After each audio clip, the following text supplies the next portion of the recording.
কালকে বিয়ে বাড়িতে না মাথায় পেপসির বোতল নিয়ে এই গানটায় খুব নাচানাচি করলাম। কোন গানটায়? জামাল জামাল জামাল জামাল জামাল কদু। এই সকলে চুপ, স্যার আসছে। Good morning sir. Good morning sir. বস বস, সকলে বসে পড়। এই তোরা স্কুলের ফিস দিচ্ছিস না কেন রে? এই ঘাটু, তোর 2 মাসের স্কুলের ফিস বাকি আছে, কবে দিবি তুই?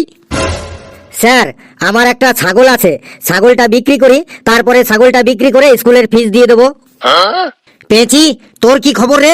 তোরও তো স্কুলের ফিস বাকি আছে, কবে দিবি তুই? স্যার, ঘেটু ছাগলটা বিক্রি করলেই আমি আমার স্কুলের ফিস দিয়ে দেব। ঘেটু ছাগল বিক্রি করলে তুই স্কুলের ফিস দিবি? তার মানে ঘেটুর ছাগল বিক্রির সাথে তোর স্কুলের ফিসের সম্পর্ক কি? স্যার, আমি ঘেটুর কাছে টাকা পাই, তাই ঘেটু ছাগল বিক্রি করে আমাকে আমার টাকা ফেরত দিয়ে দিলেই আমি স্কুলের ফিস দিয়ে দেব। বাবা রে কালু, তোর কি খবর রে? তোরও তো স্কুলের ফিস বাকি আছে, কবে দিবি? স্যার, ঘেটু ছাগলটা বিক্রি করলেই আমিও আমার স্কুলের ফিসটা দিয়ে দেব। তুইও কি ঘেটুর কাছে টাকা পাস নাকি? না স্যার, ঘেটু ছাগলটা বিক্রি করলেই আমি ওর কাছ থেকে টাকা ধার নেব, তারপর আমি স্কুলের ফিসটা দিয়ে দেব। কি সাংঘাতিক রে বাবা! ঘেটু, তুই তো ছাগলটা তাড়াতাড়ি বিক্রি করিস তো। হ্যাঁ স্যার, আপনি চিন্তা করবেন না স্যার, আমি একটু ভালো দাম পেলেই না আমি ছাগলটাকে বিক্রি করে দেবো স্যার। হ্যাঁ, কথাটা যেন মনে থাকে, ছাগলটাকে তাড়াতাড়ি বিক্রি করিস, যা দাম পাস তাতেই বিক্রি করিস। বেশ, ওসব কথা থাক। এই নে, এবার একটু প্রশ্ন ধরি। এই ঘেটু, তুই বল, 1 কেজি আপেলের দাম যদি 50 টাকা হয়, তবে হাফ কেজি আপেল মানে 500 গ্রাম আপেলের দাম কত হবে? স্যার, 1 কেজি আপেলের দাম যদি 50 টাকা হয়, তাহলে 500 গ্রাম আপেলের দাম 20 টাকা হবে। বলিস কি? কিছুই তো জানিস না দেখছি। 1 কেজি আপেলের দাম 50 টাকা হলে 500 গ্রামের দাম 20 টাকা হয় কি করে? স্যার, আমি আপেলওয়ালার সাথে দামাদামি করে 50 টাকা কেজি আপেল 40 টাকায় করে ফেলবো, আর তখনই 500 গ্রাম 20 টাকা হয়ে যাবে। কি সাংঘাতিক রে বাবা! তুই বেঞ্চের উপর দাঁড়া, তুই বেঞ্চের উপর দাঁড়া তো। কালু, তুই বলতো নাশপাতিকে ইংরেজিতে কি বলে?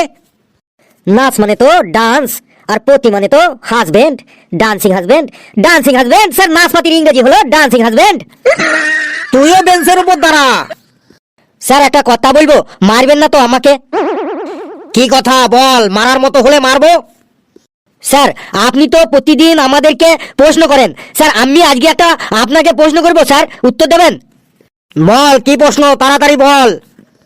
স্যার, একটা বাঁদরের সামনে 5টা কলা ছিল, কিন্তু বাঁদরটা একটা কলাও খেতে পারল না, কেন? আমাকে এই সব বাচ্চা ছেলেদের মতো প্রশ্ন করছিস? এগুলো তো সব বাচ্চাদের প্রশ্ন। স্যার, উত্তরটা বলুন না স্যার। বাঁদরটা 5টা কলা থাকা সত্ত্বেও একটাও কলা খেতে পারল না কেন? কারণ কলাগুলো সব প্লাস্টিকের কলা ছিল, তাই বাঁদরটা একটা কলাও খেতে পারলো না, বুঝলি? স্যার, হয়নি। কেন হয়নি? স্যার, কলাগুলো সব অরিজিনালি ছিল, কিন্তু বাঁদরটাই প্লাস্টিকের ছিল। খুব পাকা হয়ে গেছিস, চুপচাপ বস। স্যার, আমি একটা প্রশ্ন করব। নে বল, তাড়াতাড়ি বল। স্যার, কোন জিনিস ফ্রিজে রাখলেও ঠান্ডা হয় না, তাকে আমরা গরমই বলি? ফ্রিজে রাখলেও ঠান্ডা হয় না এমন কোনো জিনিস আছে নাকি? তুই কি ইয়ার্কি করছিস নাকি আমার সাথে? ফ্রিজে রাখলেও ঠান্ডা হয় না এমন কোনো জিনিস আছে নাকি? তুই কি ইয়ার্কি করছিস নাকি আমার সাথে? না স্যার, আর কি করব কেন?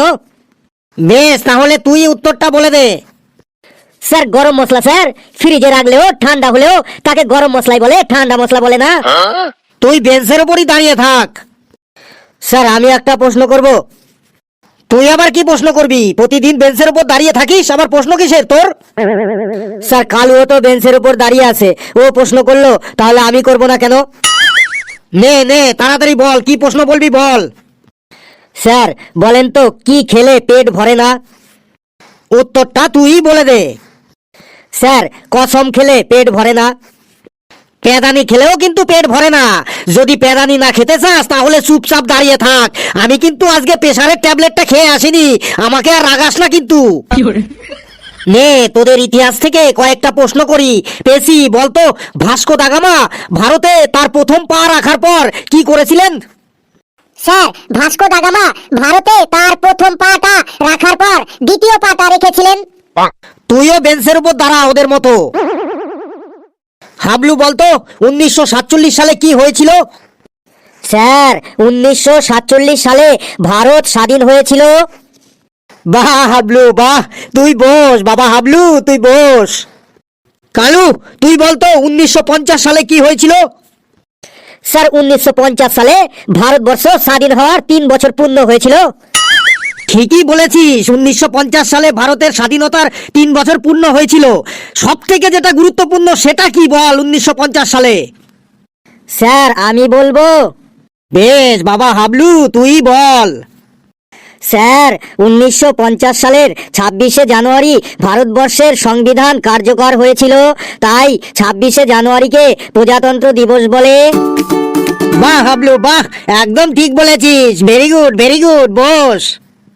ফেলু দাঁড়াতো, বলতো তাজমহল কে বানিয়েছিলেন?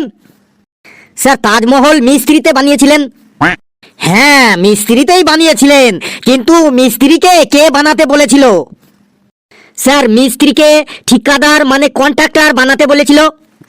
আহা, মানে আমি বলতে চাইছি কোন সম্রাট তাজমহল বানিয়েছিলেন? স্যার সম্রাট শাহজাহান তাজমহল বানিয়েছিলেন। সম্রাট শাহজাহানের নামটা এক চান্সে বললেই হতো।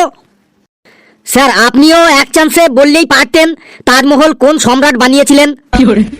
কি সাংঘাতিক ছাত্র রে বাবা, তুই বস। এই বলতো পানিপথের যুদ্ধ সম্পর্কে কেউ কিছু বলতে পারবি? বলতো। কিরে সবাই চুপচাপ আছিস যে? ঘেটু তুই বলতো পানিপথের যুদ্ধ সম্পর্কে। স্যার আপনি আমাদের বলেছেন যে অহিংসাই পরম ধর্ম, তাই আমি ওই যুদ্ধ টুদ্ধ শুনিও না আর পড়িও না, যুদ্ধ থেকে সব সময় দূরে থাকার চেষ্টা করি স্যার। তুই তো দেখছি একদম ঝুনো নারকেল হয়ে গেছিস। কেউ পারবি পানিপথের যুদ্ধ সম্পর্কে বলতে? স্যার আমি একটু আধটু বলতে পারবো। বলতো, যেটুকু জানিস সেটুকুই বল। যদি উল্টো পাল্টা কিছু বলিস তাহলে কিন্তু আজ 2 ঘন্টা তোকে মুরগি হয়ে থাকতে হবে। বলছি স্যার, জমিতে জল দেবার জন্য নদী থেকে যে খাল কাটা হয় বা ক্যানেল কাটা হয় তাকেই বলে পানিপথ বা জলের পথ। অর্থাৎ যে পথ দিয়ে নদীর পানি বা জল চাষের জমিতে নিয়ে আসা হয় তাকেই পানিপথ বলে। বহুদিন আগের কথা, আমাদের মাঠে চাষবাসের জন্য পাশের নদী থেকে একটা খাল কাটা হয়েছিল। সেই খাল কাটার সময় আমাদের পাশের গ্রামের পটলার বাবা খাল কাটতে বা পানিপথ তৈরি করতে বাধা দিয়েছিল। তখন আমাদের গ্রামের ভ্যাবলার কাকা ওই পটলার বাবাকে সরে যেতে বলেন, কিন্তু পটলার বাবা কিছুতেই সরে যেতে চাইছিলেন না। তিনি একদম গেরোর মতো পানিপথের বা ক্যানেলের সামনে বসে পড়েছিলেন। তখন ভ্যাবলার কাকা পটলার বাবাকে বলে, তুই সরে যা এখান থেকে। কিন্তু পটলার বাবা বলে, না সরব না, তুই যা করার করিলে। তখন পটলার বাবার সাথে ভ্যাবলার কাকার এক কথায় 2 কথায় ঝগড়া লাগে। তারপর দুজনের মধ্যে হাতাহাতি শুরু হয়। প্রায় 4 ঘন্টা ধরে এই হাতাহাতি চলে এবং পটলার বাবা ভ্যাবলার কাকার কাছে পেদানি খেয়ে বাড়ি চলে যায়। একেই পানিপথের যুদ্ধ বলে। তারপর পানির পথ বা জলের পথটা সুন্দরভাবে কাটা হয় আর সুন্দরভাবে আমাদের মাঠে চাষবাস শুরু হয়। স্যার আমি তখন ছোট ছিলাম তো, তাই আমার ভালো মনে নেই, বাবার কাছে যেটুকু শুনেছি সেটুকুই বললাম স্যার। তুই 4 ঘন্টা মুরগি কেন, তুই 8 ঘন্টা মুরগি হয়ে থাকবি। এই রকম পানিপথের যুদ্ধ আমি কখনোই শুনিনি। বাবা রে কি সাংঘাতিক রে। বন্ধুরা ভিডিওটা কেমন লাগলো আপনারা কমেন্টসে অবশ্যই জানাবেন, আর ভিডিওটিকে লাইক করবেন, শেয়ার করবেন, আর চ্যানেলটিকে সাবস্ক্রাইব করে আমাদের সাথে থাকবেন। আরও মজার মজার ভিডিও নিয়ে আসবো।